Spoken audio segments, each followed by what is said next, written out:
with over 6,000 registered projects worldwide and cumulative voluntary market issuances exceeding 2.4 billion tons of CO2 equivalents.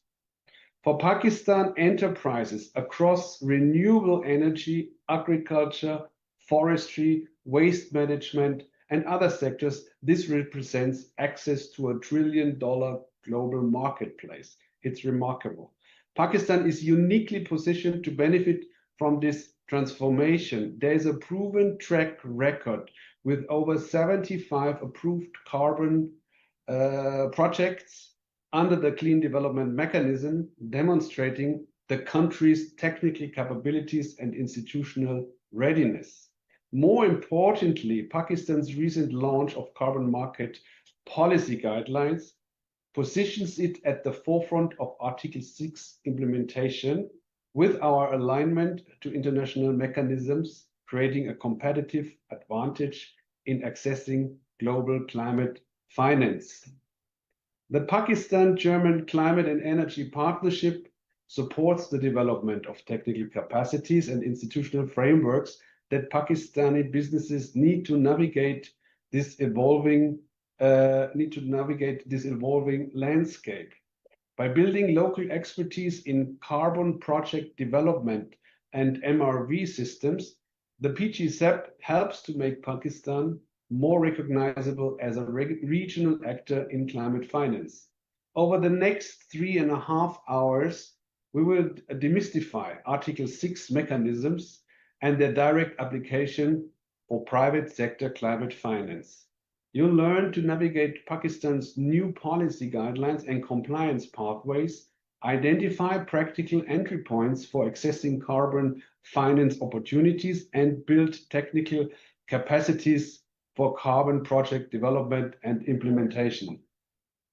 But this session goes beyond the basics. We are here to foster strategic partnerships, enhanced understanding of international trading mechanisms, and align business strategies with national climate targets while facilitating direct networking between project developers and investors. As transparency, quality, and credible environmental claims become central to both compliance and voluntary carbon markets, early movers will have significant advantages.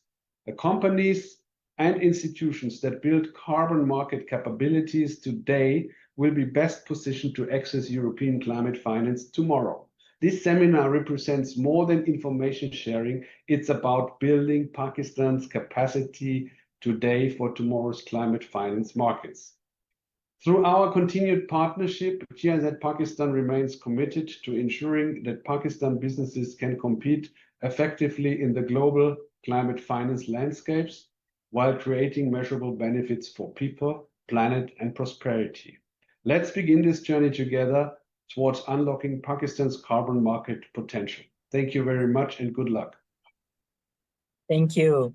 Thank you so much, Mr. Wolfgang, for highlighting the significance of carbon markets and how it has actually been growing, not only globally, but how also these developments are pacing up in Pakistan as well. And just like you mentioned about the launch of Pakistan's policy guidelines for trading in the carbon markets, we'll definitely touch upon those as well. And especially, I believe the significance really is very strong now for the private sector, particularly because of a couple of reasons. One thing that we actually saw, US being withdrawal coming out of the Paris Agreement. So, and in case what we're kind of witnessing is that the support for the globally, the financing or the market-based instruments, financing instruments is actually gonna increase, and that's really where these markets come up. And also, yes, Article 6 is now there, so we'll definitely go into a deep dive on that end as well. And also, secondly, also thank you so much for highlighting the role, very important role that the partnership has actually played in this. And definitely, just like you mentioned, I will sort of try to address these questions. We do have some very, consultative sessions, back and forth discussions that will be happening in the next almost 2 hours of the time. So with this, let me, before coming to the first session, that would be on the carbon market fundamentals, let me give a very quick overview of what the agenda looks like. So we'll initially be starting with the scene-setting presentation on carbon markets that would initially kind of cover its fundamentals, what are currently the policy guidelines and project development pathways that are mentioned within the guideline document as well, and also how is currently the private sector, different channels through which the private sector is engaging. These two sessions will be initially given by Dr. Khalid Wali. Dr. Khalid is currently working as a research fellow at SDPI, and formerly we also actually SDPI has developed this booklet on carbon markets that will also be briefly presented by Ms. Zainab Naeem, who's also working as an associate fellow and the head of ecological sustainability and circular economy unit at SDPI. So after that, we'll be having a Q&A round, and from there we'll be moving towards the second session that would be from on the Article 6 of the Paris Agreement. And that would be very graciously delivered by Ms. Juliet and Mr. Joshua from the New Climate Institute. Thank you so much both for joining us. And that session will initially cover the fundamentals of Article 6 of the Paris Agreements. We'll be discussing the experience with the CDM, introduction of Article 6, and what are some of the key terminologies, and moving towards the opportunities and risks that currently exist. And after that, we'll be moving back towards these sessions. So just to start technical session, let me invite Dr. Khalid Wali. Khalid, hope you're with us. And with this, I believe the session is over to you. And I'll request MIS team that they would have to allow him to share the screen. I think it's already open. So yes, Dr. Khalid, over to you. Yeah, thank you so much, Ubaid. Thank you so much, Sophia and Mr. Wolfgang for setting the very right scene. I think we have joined by almost a century participants. Thank you so much all for joining this. Let me just quickly share my screen. Okay. So I hope my screen is visible. Yes, Dr. Khalid, you have to just put it in the slide share mode. How about it? Yes, it's okay. Good. So the topic that is given to me is Carbon Markets 101. Just like a 101 course, I would try it to be a simpler so that we can understand it. Developments, what are different developments at global arena, as Ubaid rightly mentioned that the grant-based climate financing, the public climate finance is eroding due to USA's withdrawal from Paris Agreement. What are different policy guidelines, particularly Pakistan's policy guideline, and what are different project approval pathways. So just a brief context of Pakistan. Pakistan is facing this multifaceted crisis, economy, energy, and environment, where we cannot solve climate change crisis without putting these two E's, energy and environment, or energy and economy, into the macroeconomic equation. So for that, we need integrated planning. I think carbon markets is that integrated solution where we can build an economic engine in front of these problems, these three E's. In 2022, we faced severe floods. Around 30 million people were affected. 30 billion USDs were lost, and 30 billion USD for Pakistan means a lot, because at that time, at that particular year, Pakistan's GDP was 300 billion USD, and the saving rate was 10%, which means one flood washed away entire saving for the one year of whole Pakistanis. So this is what the intergenerationality of climate change and macro critical nature of climate change looks like for Pakistan. And then USA's withdrawal from Paris Agreement, it is causing the climate finance, public climate finance space to shrink. And then the climate financing is getting more competitive. So we need to have a mixture of public climate finance, grant-based climate finance, plus the market-based approaches where the Article 6 and carbon markets comes very handy. Second thing that happened in Pakistan is we recently negotiated Resilience and Sustainability Facility with IMF, which means that IMF would be linking climate change with the macroeconomics. So the macro critical aspects of climate change would take the center stage in Pakistan, particularly in terms of economic policy making.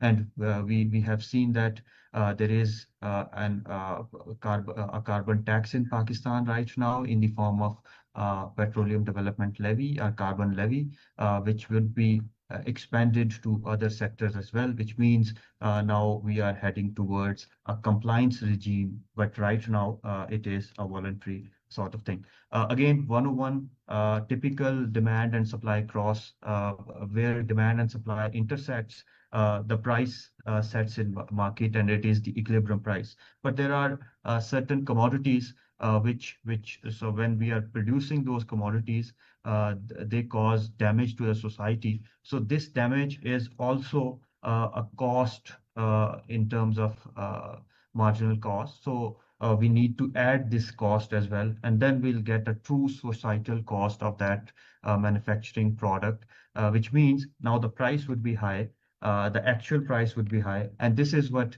the principle of carbon tax or carbon pricing work. So there are three different ways you can offset this price. One, you can reduce the amount of commodities that are being produced by this number.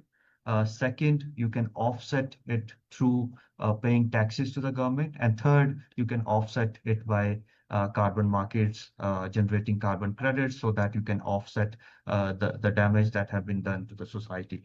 This is a very relatively old concept. In 1920, a British economist, A.C. Pego, presented that each emitter should pay the societal cost of the damage caused by their emissions via an appropriate price. But the problem with developing country is that we need to develop as well. So in a developmental process, unless we integrate it with sustainability market or sustainable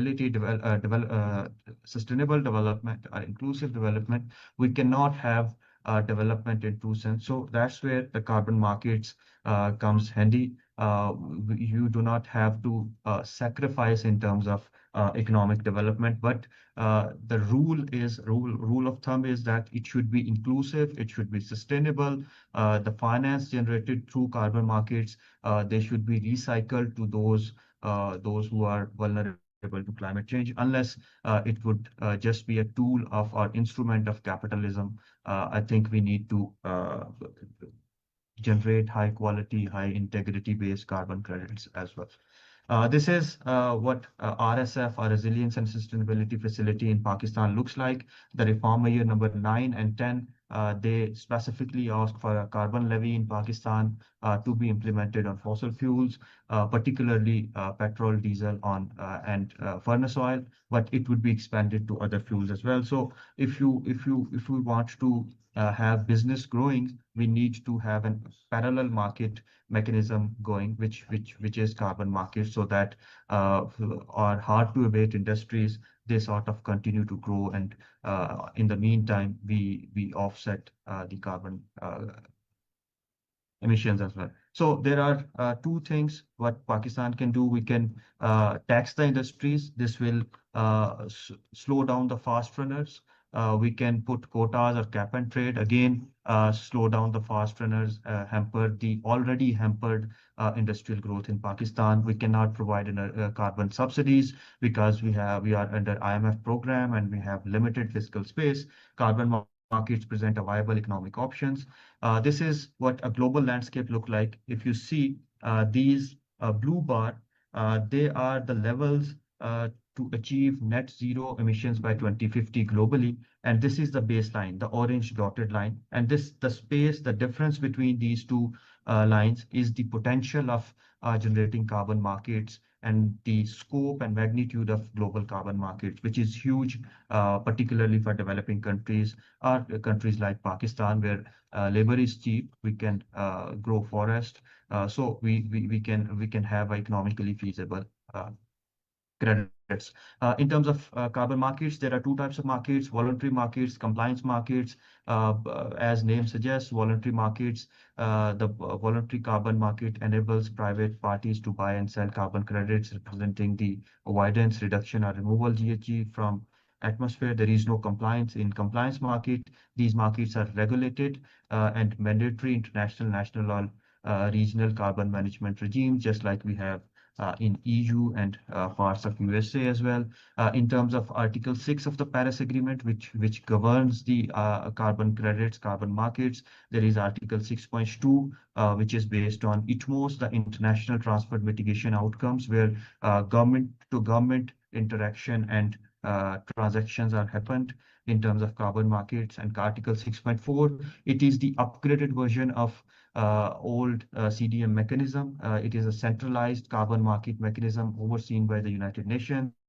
UN manages project registry and provides oversight. And then Article 6.8, it is a non-market approach. It is intended to facilitate the provision of financial and technical support and sharing of best practices in implementing domestic mitigation action, just like we are having right now, a capacity building session for Article 6. So these are three approaches. I think the next presentations would get a deeper dive into these mechanisms. What are different mega trends in carbon markets?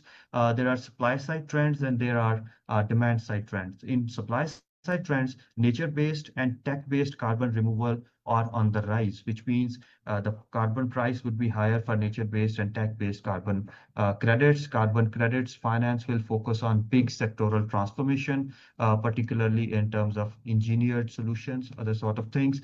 In demand-based trends, voluntary demand is shifting towards regulatory net zero claims, which means we should use this voluntary market as a stepping stone towards a compliance market so that we can generate high price carbon credits. Compliance driven and voluntary demand will converge and grow. In terms of regulation trends, the regulations are evolving and tightening, expect a more commoditized market with a standardized definition of quality. Now, the more focus is on quality of these carbon credits, crediting and authorization mechanisms are becoming more complex. Digitalization will disrupt project generation, MRV, and sales. So we need to focus on digitalized MRV for the carbon market origination. So it should be integration of three things. I think first, high quality, high integrity carbon markets. Second, efficient market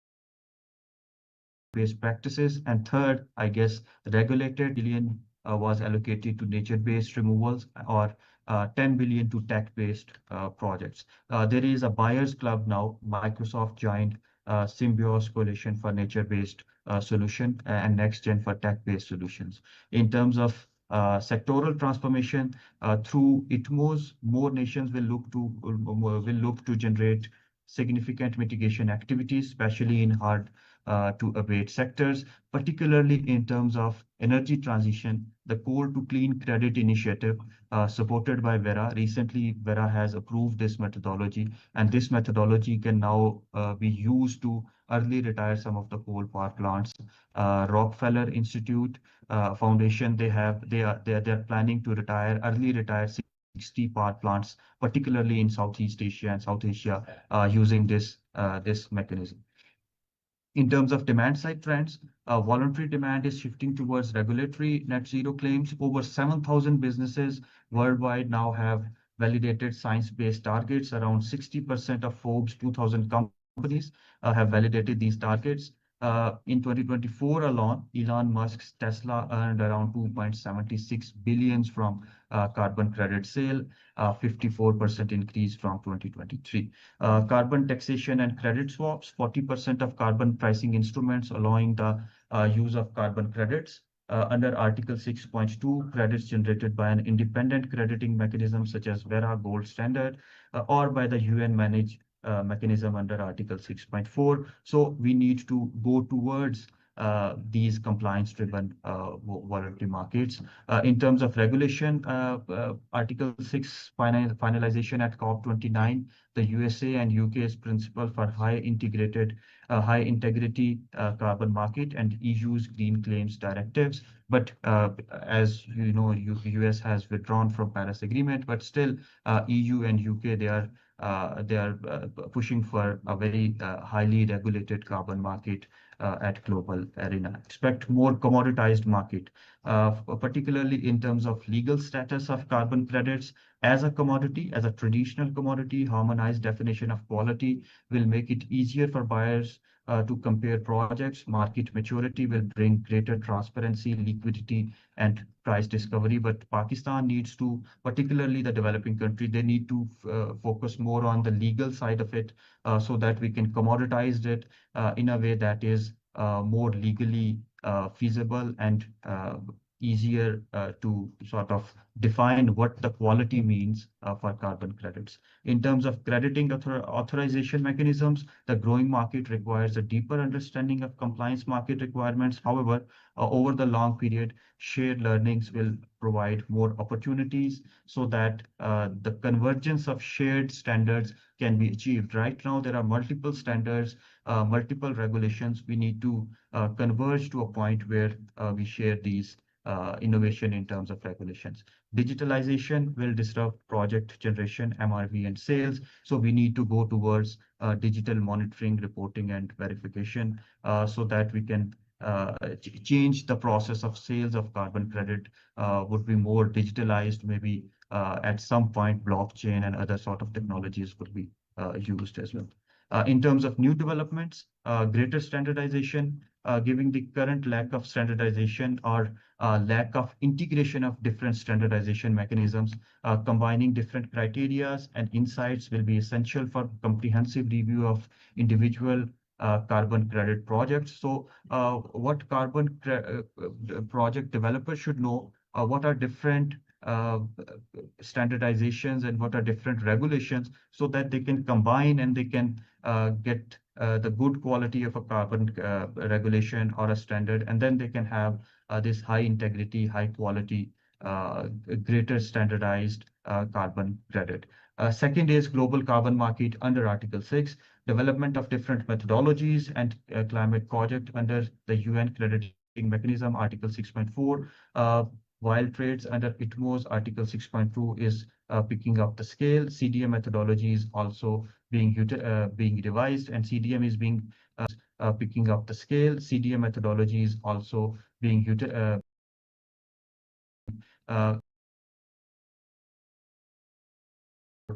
sort of things, voluntary carbon credits and corporate climate claims, clear guidance on corporate engagement in BCM, ensuring carbon credits generally support climate goals will be very crucial.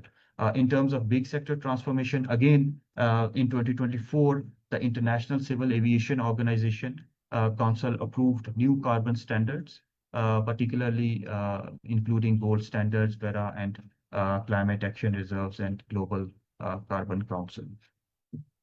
What are different now?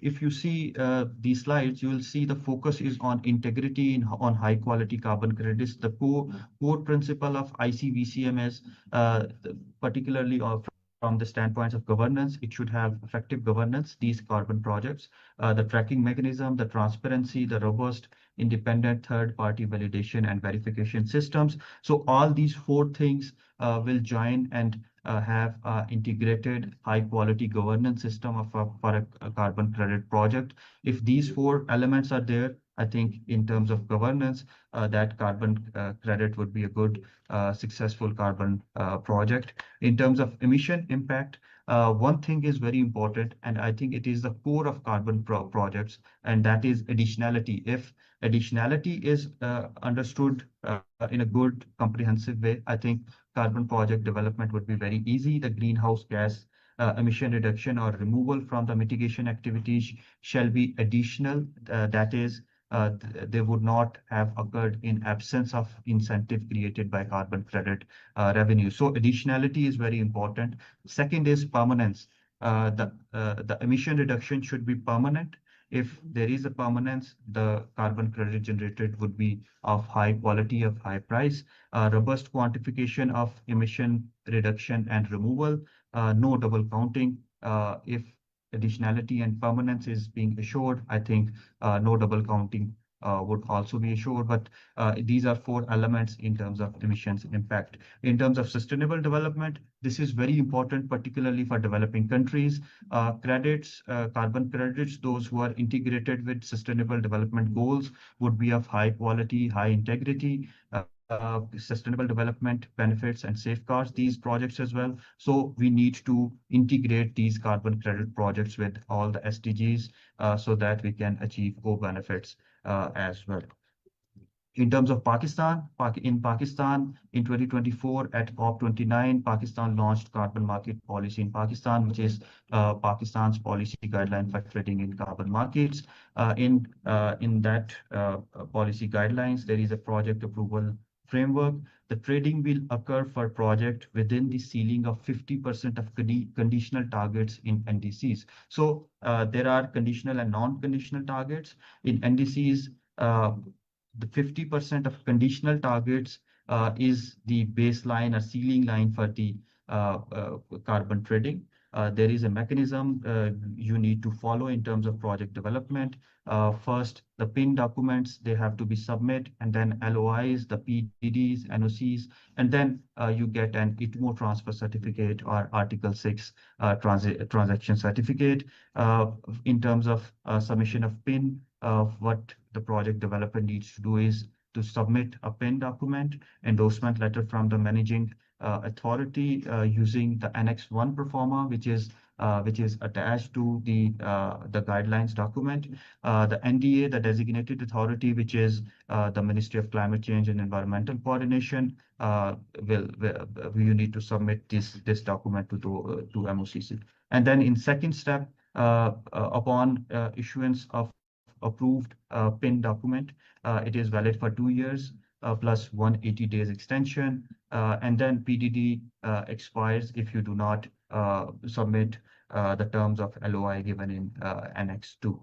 In terms of PDD, it is issued by NDA for ITMO, MO corresponding adjustments, sale of credits. It ensured the compliance with transparency and accounting. And lastly, based on the conditional sectors of NDCs 2021, different parameters of Article 6.2 and 6.4, preferential short crediting periods, and promotion of nature-based solutions.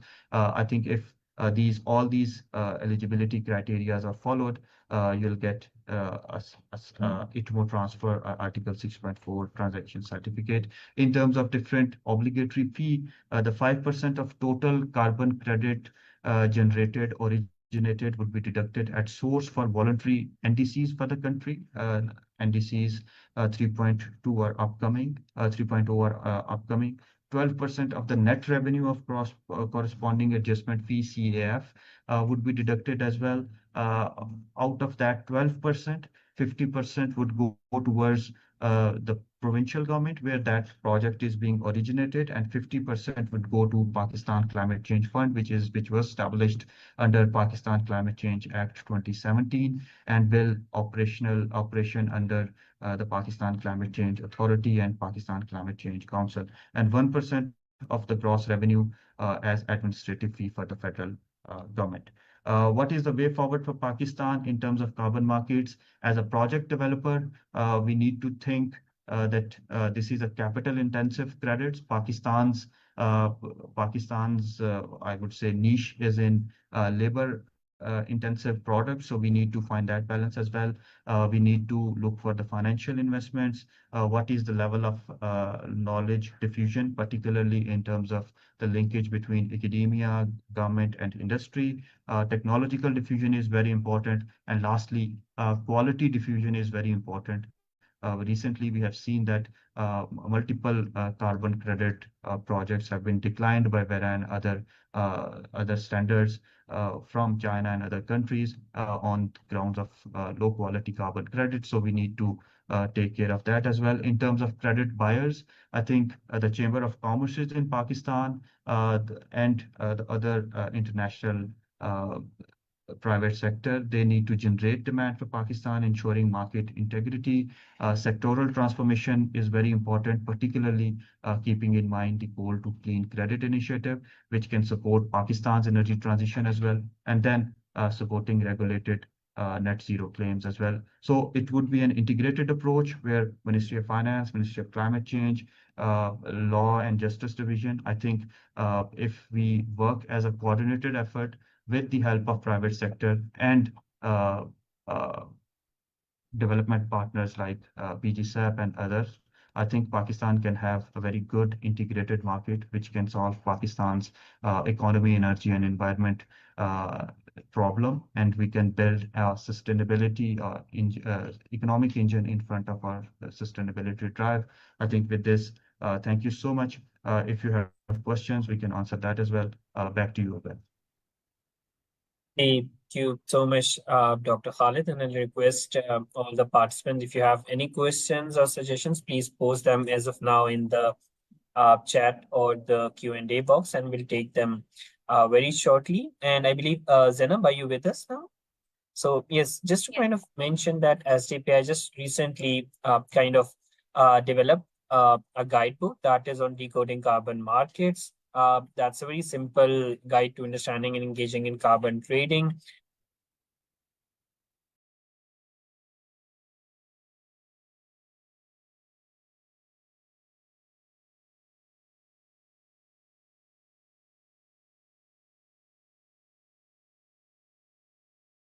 There's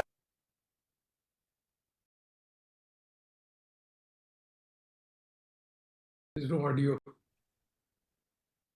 Thank you very much, Ubaid. So I know around carbon markets, there are a lot of ambiguities and there is a lot of confusion also. It gets involved, especially pertaining to so many international regulations and then voluntary carbon markets and compliance. So SDPI has developed this booklet as part of one of our initiatives with the Embassy of Denmark. And under this initiative, we have tried to simplify the overall carbon markets process and how, especially for the companies in Pakistan, for the SMEs, or whoever wants to get involved in the carbon markets framework, through which policies they can engage, and what is the Article 6 and how people can understand carbon markets. So starting with the first chapter, that is about a basic introduction. If you scan the QR code given here, you will be able to access it for free and you can download the booklet. So we have introduction to carbon markets, whether it's voluntary compliance and how Paris Agreement is defining the carbon markets under Article 6, what are the terminologies, what are the key terms around which you can engage bilaterally, if it's a country-to-country engagement or if it's between different companies.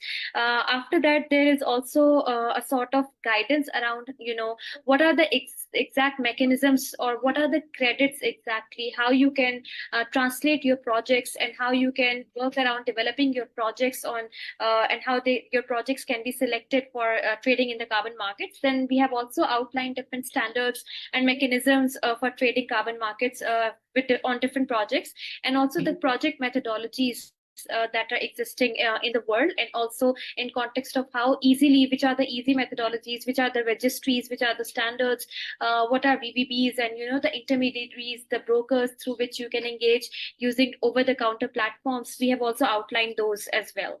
Apart from that, another chapter that we have discussed in this booklet is how you can tap these markets while being a company in Pakistan. And based on the existing carbon pricing policy framework that has been launched by the Ministry of Climate Change and Environmental Coordination, what are the key steps for companies to engage in carbon markets, how you can develop a